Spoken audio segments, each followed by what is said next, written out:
Hi there guys, welcome back to another Metal Crusader video. So, like I said previously, we are still going through the July order. I promise there is an end to this. Maybe just two more videos besides this one, not sure. However, this time I'll be talking about a CD and two LPs, more specifically a Darkthrone release, Kampfar, and Mercyful Fate. Before moving on, I actually wanted to tell you something. I intend to make sort of a special video this weekend because, like you know, I've been going to a lot of fests, and I am considering, not saying that I'm going to do that, but I am considering on making a video about the fest that I'm going next weekend. Milagre Metaleiro is the name of the fest on Pindel de Milagres. If you don't know that, make a quick search. If you're in Portugal, go check it out. Really cool bands, and it's free. Wait, yay, cool. So, going back into the records, like I said, Darkthrone, Kampfar, and Mercyful Fate. Darkthrone, we have Hold Star released this year. Peaceful released it. I find it hard to not know this, but I do this with every band, so why not? Darkthrone hail from Norway. For those of you who magically don't know this name or don't know who they are, this is a band that actually helped to define what Norwegian black metal is all about. It actually helped to define black metal, especially with those first 5 releases. Like I said, if you're watching my videos, I'm assuming that you know these releases and this band. But if you don't, well, go listen. Go listen. As for this release, and a bit about Darkthrone too. Like I said, Darkthrone started or helped to create this genre, which is the black metal hailing from Norway. So we have all that Norwegian black metal or true Norwegian black metal, however you want to call it. But when the scene started to slow down, when Panzerfaust was released, and in a certain way when things began to get cooler, Darkthrone started to pave a wave of their own, I believe, making with every record whatever the hell they wanted to make with every record. You have stuff like a split with Black Flag, which is a punk rock band. You have things like Circled Wagons, which is basically a heavy metal album, 80s underground heavy metal album to be even more specific. You have stuff like, let's say, The Cult is Alive. It's a great album with a lot of different influences too. And I believe that the brand that Darkthrone have and the mark that they do have is the ability to be on this constant shape-shifting, let's call it that way. But still, when you listen to it, you know that this is Darkthrone. This is what you were expecting, except when they release total craps, like things I don't want to talk about, please. So they release a lot of good stuff, and this record, in my personal opinion, is no exception. This time they decided to went on a doomier way. I would definitely say that there is a lot of influences by Candlemass and by Black Sabbath present in this album, although they are returning a bit to their black metalish roots, let's call it that way. And of course you have that typical or that expected Darkthrone atmosphere that they know how to create. This release has tracks written by both of them, by Nocturnal Culto and by Fenris, being every other track written by one or the other. You actually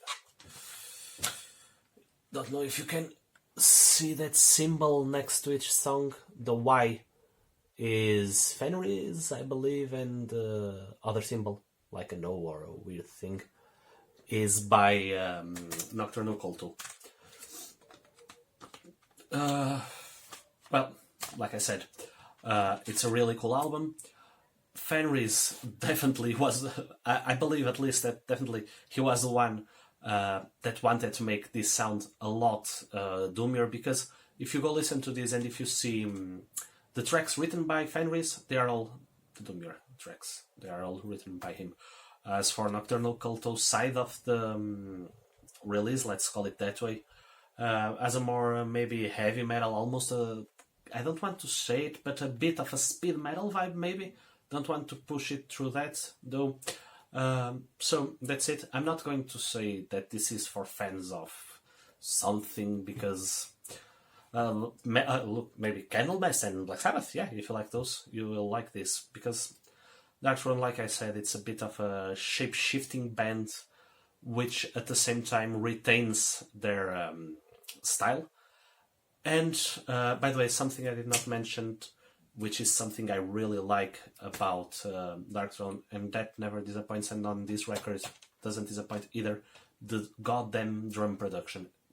It's amazing. It's really natural, really full. It's a good production on terms of the drums.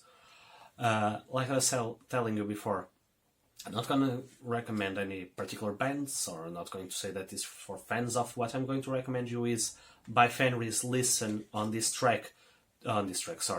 release to the track. I believe it's by Fenris at least, which is Archship of the Scots, and by Nocturnal Culto, Duke of Glut. I believe I did not make it the other way around. Maybe it's... No, I'm betting that this is the way. Yeah. So, that's it for Darkthrone. And now, to talk about the LPs and to talk about Kampfar. So,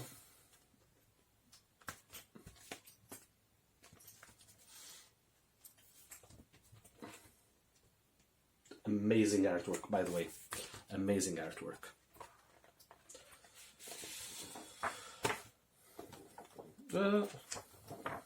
Maybe I was showing that upside down, I believe.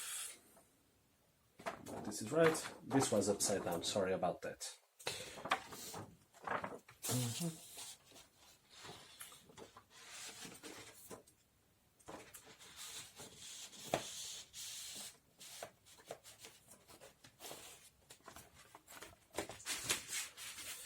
This cover... I'm not going to say that this is bad quality. I'm going to say though that sleeve could be just a bit bigger. Sometimes it's hard to get the release in and out. But that's about it. Nothing else to complain. So, like you probably already read, this is Kampfar's Ophidian's Manifest. Again, talking about Norwegian black metal, but this time quite a different approach to Norwegian black metal than the previous release I was talking about. Okay, see what I meant? It's a bit tight. It's not bad, just a bit tight. So, Kampfar. First thing that you will notice on this release, lots of guests. I believe you can see that on the insert. Just if you notice right here, all these are guest names, and almost on every track you have a guest or two, I guess. So Ophidian's Manifest was put out this year too, so 2019. Released by Indie Recordings in this case. This album, like I mentioned, a lot of guests, and is moving towards the direction that I believe that Kampfar are going and moving into, which is still the same pagan, or if you want to call it Viking black metal, but definitely with more epic or a more grandiose, if you want to call it that way, atmosphere. You have a lot of... I'm not really good at describing this type of things. Like if it was an opening in the middle of the music. I don't know if you guys are understanding what I'm trying to tell you. Maybe you are, maybe you aren't. There are like these big moments and these epic moments across the tracks, but at the same time you have that sometimes violent riffing, sometimes just a fast-paced riffing and drumming going throughout, which makes this album quite unique. And like I said, this is the path that I believe that Kampfar is going to move on.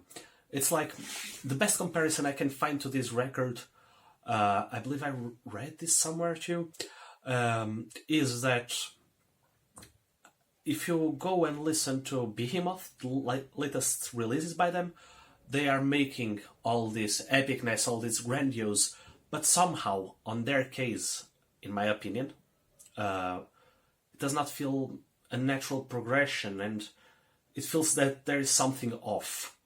On Kampfar, they move kind of in the same direction. I'm not saying that it is the same thing as Behemoth. It has nothing to do. It's not as, let's call it orchestral. I know Behemoth has nothing to do with orchestral, but again, I'm missing the words right now. That opening, that epicness, that grandioseness present in the music. At Kampfar, I believe that the best description for this album, and the thing that this album makes me feel like, is picture a swamp. You're in the middle of a swamp, and you're trying to invoke all the ancient Norse spirits. That's this album. This album is that invocation, is that summoning of the ancient spirits. It's incredible.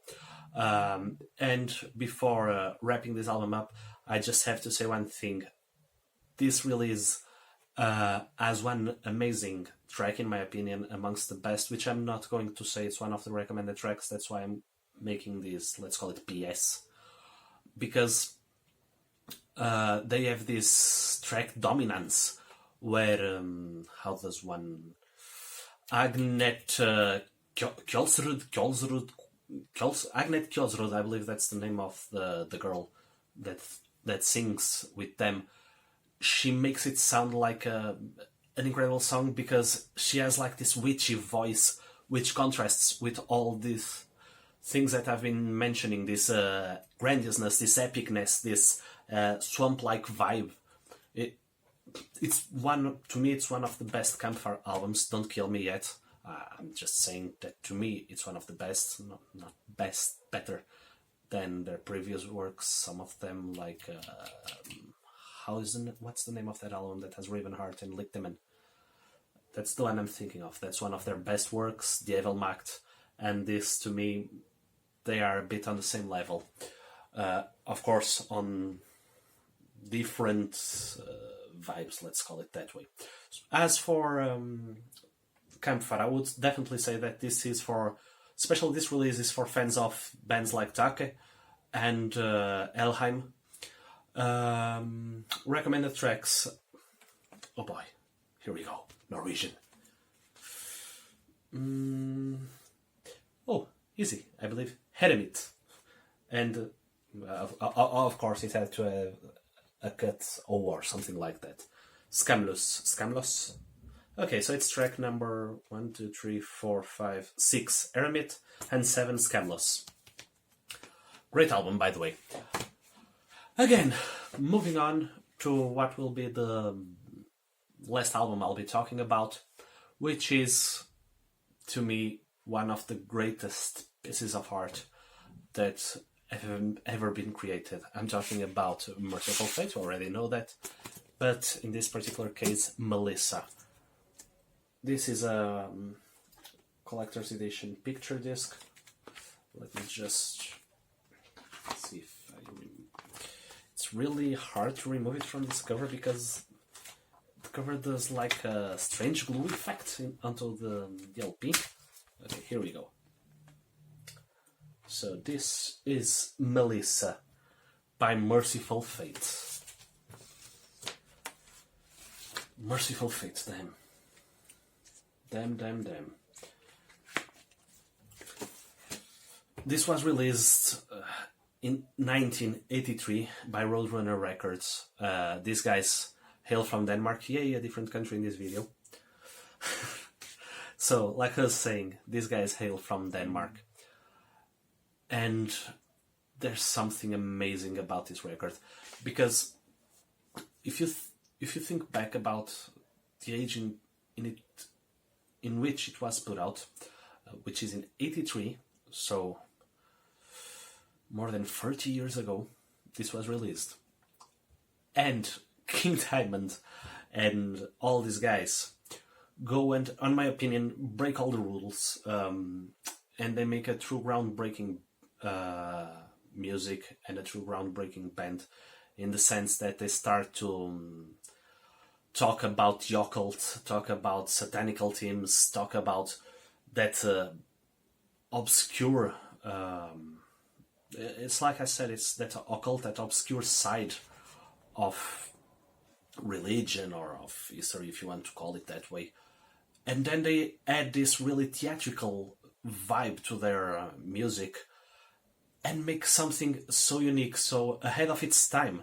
Damn it, if you go listen to this right now, it clearly stood the test of time, because it still sounds, I'm not going to say actual, but almost as if it was an actual nowadays record.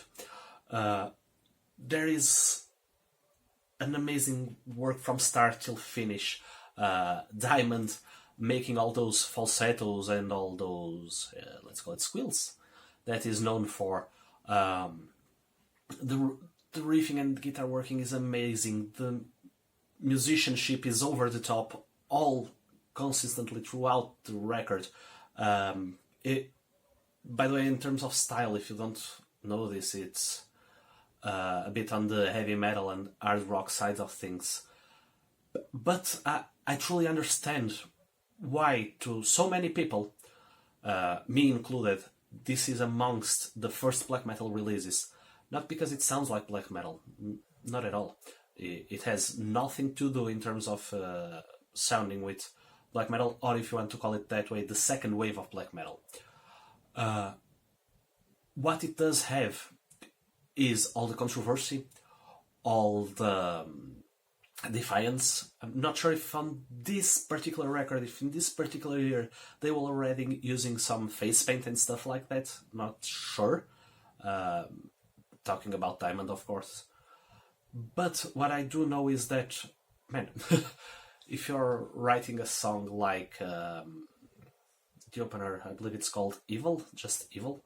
Let me just... Yeah, it's just Evil. I was in doubt if it had any second name. Writing a song like that, lines like I was born in a cemetery. Man, we were talking '83. We're not talking nowadays. I know that Black Sabbath came before. I know that there were, about that time and that period, all that new wave of British heavy metal was coming, with them stuff like Venom. But in my particular opinion, this was so groundbreaking that it deserves its place amongst the black metal hordes. For what I just mentioned, it has the occult, it has the minor scale, it has all the typical things that black metal has, but it's heavy metal. It's the only difference to me. With this being said, this album has no bad songs, has a weaker one, which is Black Funeral. It's just not as good as the rest of the album, but I'm not going to say that that is a bad song. And because of that song, and because of that song alone, is the only reason why I don't put this album next to stuff like, let's say, British Steel or Holy Dive or Paranoid. Because in terms of quality, if it wasn't for that song in specific, this would be that level of record. And to me, if I have to rate this with a number, I would definitely give it a 10. Because it changed everything. And it's unique, like I said. So, this is for fans of Mercyful Fate. God damn it, listen to this if you don't know it. And recommended tracks, Curse of the Pharaohs and Satan's Fall, for sure. So, that's it for today. Hope you guys enjoyed the video. If you did, please share, like, and subscribe. See you on the next video. Maybe one about a fest, not sure yet. But, like I said, see you on the next video. Until then, keep your horns up.